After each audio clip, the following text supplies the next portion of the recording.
इस वीडियो का शीर्षक मैंने दिया है शहादत देना समझदारी नहीं है। शीर्षक थोड़ा अटपटा हो गया है, ऐसा नहीं होना चाहिए था। खैर, शहादत देना, शहादत एक बहुत ही सम्मानजनक अवधारणा है। आखिर इसमें किसी के जीवन का अंत हो जाता है।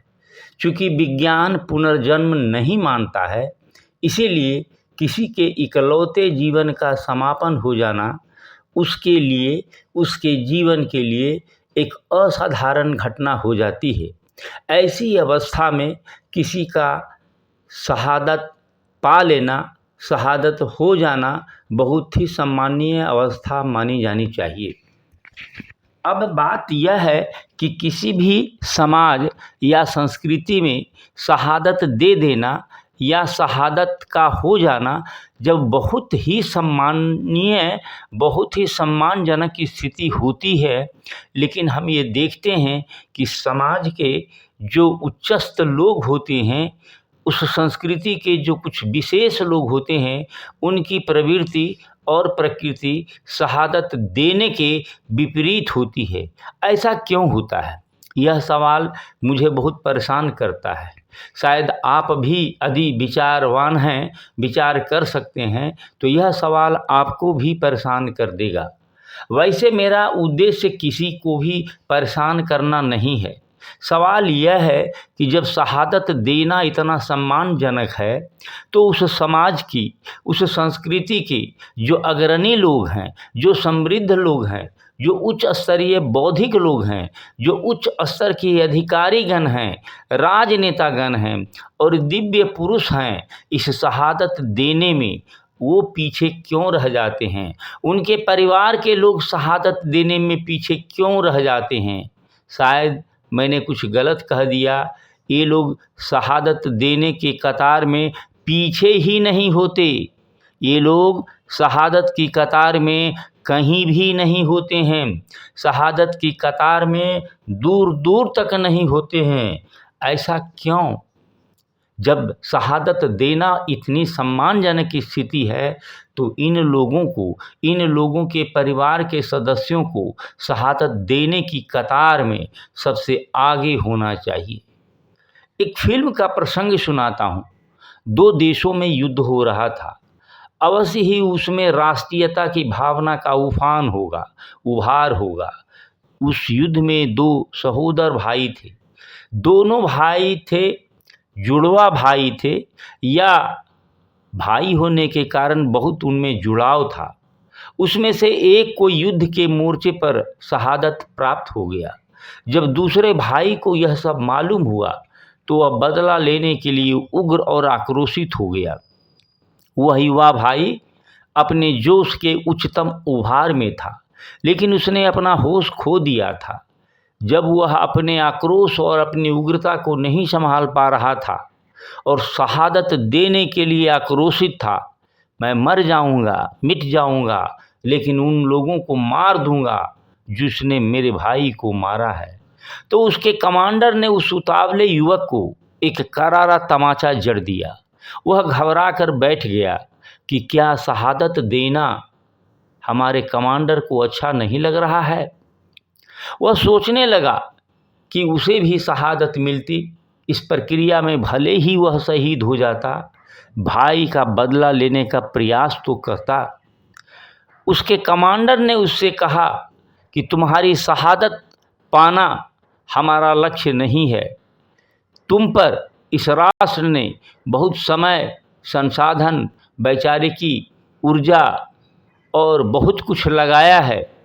यह सिर्फ तुम्हारे शहादत को पा लेने के लिए नहीं, बल्कि इस युद्ध को जीत लेने के लिए किया गया है और इस देश को, इस राष्ट्र को और समृद्ध और शक्तिशाली बना देने के लिए किया गया है। यह पशुओं की प्रवृत्ति होती है कि वह सिर्फ रिफ्लेक्स एक्शन से ही प्रतिक्रिया देता है। मतलब उस पर जो क्रिया होता है, तुरंत वो प्रतिक्रिया देता है, जरा सा भी नहीं ठहरता है, जरा सा भी विचार नहीं करता है, वह कोई मानसिक प्रक्रिया नहीं करता है। तुम भी बिना सोचे समझे सुनते ही बेचैन हो गए, और रिफ्लेक्सिव एक्शन में, ये प्रतिवर्ती क्रिया में तुम बेचैन हो गए। शायद उसका कमांडर उसे शहादत देने में और शहादत पाने में अंतर समझा रहे थे, लेकिन अभी तक यह अंतर मुझे भी समझ में नहीं आ रहा है। तो चलिए हम आगे बढ़ते हैं तो ज़रा और स्पष्ट हो लेते हैं। प्रसिद्ध लेखक मुंशी प्रेमचंद ने लिखा है, अन्याय को मिटाओ लेकिन अपने आप को मिटाकर नहीं। इतना असाधारण वाक्य किसी असाधारण लेखक ने क्यों लिखा? क्या वे यह नहीं चाहते थे कि लोग शहादत नहीं दें, या कोई और बात, गूढ़ बात बता रहे थे जिसे लोग सामान्यतः नहीं समझ पाते हैं? ऊपर के प्रसंग में कमांडर भी कुछ ऐसा ही कहना चाह रहा था। शायद ये लोग, मतलब वो कमांडर और वह लेखक मुंशी प्रेमचंद विचारों की अदम्य शक्ति को रेखांकित कर रहे थे, विचारों की शक्ति को अंडरलाइन कर रहे थे। शायद ये लोग शारीरिक शक्ति की सीमा को समझते हैं, शारीरिक शक्ति की सीमा को समझते हैं। ये वैचारिक शक्ति यानी मानसिक शक्ति के संवर्धन और सामर्थ्य को समझाना चाहते हों। गूढ़ और गहन विचार ही किसी भी रणनीति का सार, इसेंस होता है, और इसी इसेंस को बौद्धिक भाषा में दर्शन, फिलॉसफी कहते हैं। कहने का मतलब कि मुंशी प्रेमचंद, यह सही है कि हमारा पूरा व्यक्तित्व हमारे शरीर में है और शरीर को मिटा दिया जाता है तब फिर कुछ नहीं, कोई विकल्प नहीं बचता है कि आप कुछ करेंगे। इसलिए शरीर को बचा लेना, शहीद पाने से अपने को बचा लेना बहुत आवश्यक है, और काम करने के लिए तो वैचारिक शक्ति भी बहुत बड़ी होती है।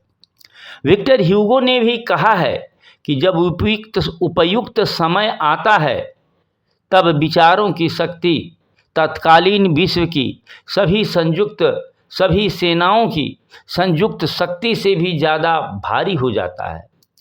तब यह भी कहा जा सकता है कि विचारों का कभी भी कोई उपयुक्त समय नहीं आता है, या आता है, लेकिन विचारों को जब उपयुक्त बना लिया जाता है, मतलब आप इस भरोसे नहीं रहें कि उपयुक्त समय आएगा।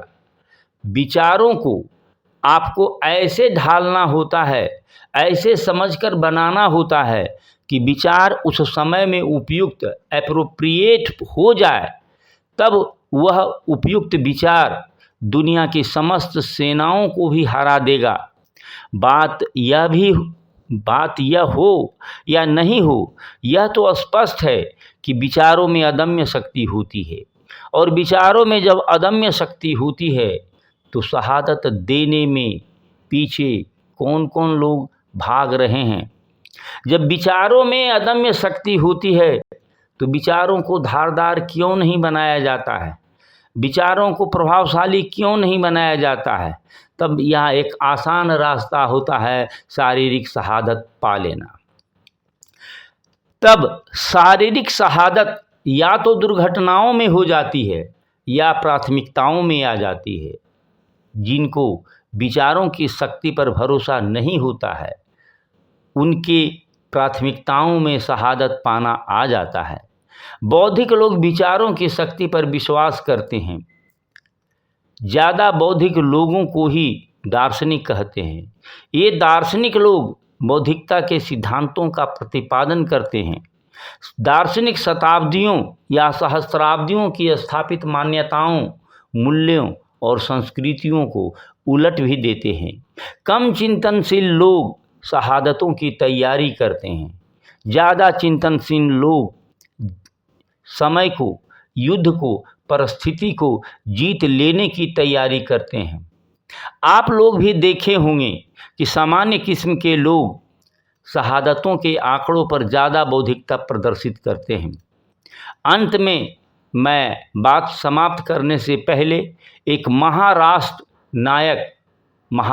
नायक या महान राष्ट्र नायक, जिसने भारत में, आधुनिक भारत में राष्ट्रीयता की भावना का ज़मीनी शुरुआती आधार दिया था, महान शिवाजी की चर्चा के बिना यह वीडियो अधूरा रहेगा।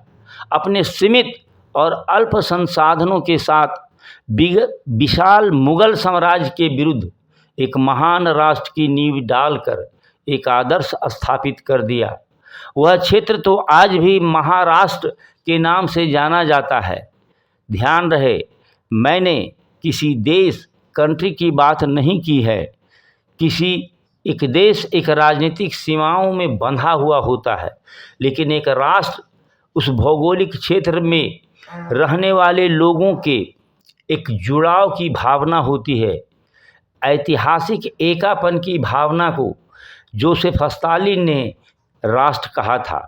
तब यह क्षेत्र मात्र एक राष्ट्र ही नहीं बना, महाराष्ट्र बन गया। भारत आज भी एक मजबूत राष्ट्र नहीं बन पाया है और इसीलिए भारतीय संविधान की उद्देशिका में राष्ट्र की एकता और अखंडता की बात की गई है। किसी देश, प्रांत या राज्य, स्टेट, प्रोविंस की एकता और अखंडता की बात यहाँ नहीं है। यहाँ बात शहादत देने की चल रही है। महान शिवाजी युद्धों में सामने भिड़ने से, शहादत देने से बचते थे। वे शहादत देने में विश्वास नहीं करते थे, बल्कि युद्ध को जीत लेने में विश्वास करते थे। वे अक्सर आक्रमण के लिए चुपके से आते और फिर घनघोर जंगलों और पहाड़ों में विलीन भी हो जाते। वे जीत कर एक समृद्ध और शक्तिशाली राष्ट्र का निर्माण करने में कामयाब रहें। तो हमको, आपको यह विमर्श करना होगा कि शहादत देने की योजना बनाना है या उस परिस्थिति को, युद्ध को जीत लेने का दर्शन को तैयार कर उसे क्रियान्वित करना है। ध्यान रहे कि एक महाभारत था, मिथक है या इतिहास है, मैं विवाद में नहीं जाना चाहता हूँ, लेकिन संपूर्ण भारत के उस युद्ध में शामिल होने की कहानी है।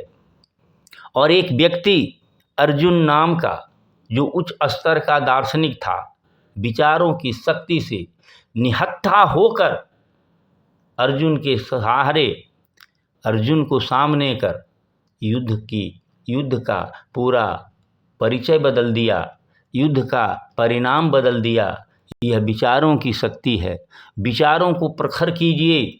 शहादत देने की योजना आप बना रहे हैं तो आप इस पर विचार कीजिए, ठहर कर विचार कीजिए। सुनने के लिए धन्यवाद। चैनल को ज़रूर सब्सक्राइब, लाइक और शेयर कीजिए। धन्यवाद।